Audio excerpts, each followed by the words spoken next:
Alright, amukela ka Gui channel ya mina ya xiyimo xa le hansi yi kha yi mi tisela swilo swa xiyimo xa le henhla ku tlula ti-channel hinkwato leti nga kona. Gaza hinkwayo jikelele se hi vuyile futhi na ku va hi kha hi mi tisela tin'wana ti-content. And then mhaka yin'wanyana leyi lavaka ku vulavula hi yona ni vone kokwana Chauke va humese Thabang. So ni vone ku ri busy ku ri na huyi like vanhu va kha va veka mavonelo ma vona ku pfuna munhu swi nga ze swi endla leswaku u xuta ti-picture na. Xo sungula ni lava ku ya vulavula ngopfu hi mhaka leyi ya kokwana Chauke. Xo sungula kokwana Chauke i munhu loyi a nga ka business, so ku va munhu a maketa business ra yena u ri maketa hi tindlela hinkwato leti a twisisaka ku ri ti ta n'wi tirhela ku va business ra yena ri va ri kha ri famba ri ya emahlweni. So ku va kokwana Chauke va kha va endlela vanhu swilo va kha va teka ti-video va kha va promota business ra vona hi ku twisisa ka mina. So ku na leswi or ku na point leyi hi yimisaka tanihi vanhu, ku na ku nyikela just for the blessings. Munhu a nyikelaka for the blessings, there is no need ya ku a xuta ti-picture, there is no need ya ku a byela munhu ku nyikele munhu something.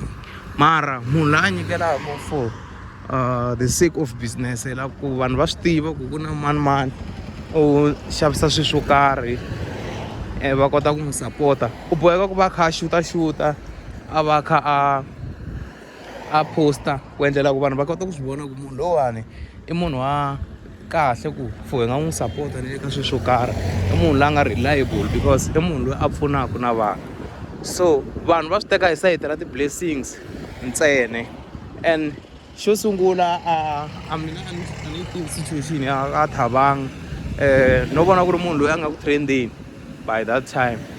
So ni voni swi na need ya ku vanhu va nga ze va swi vula hi nga ku as if maybe ku yo sweliwa or ku yo siwaneka ku ze va vula ku ri a swi kahle leswi a swi endlaku hi ndlela yaleyo, unless if maybe ku na situation leyi nga urgent for yena Thabang ku ze kokwana Chauke va teke decision ya ku va n'wi nyikelela whatever sweswi va nga ta n'wi nyikelela.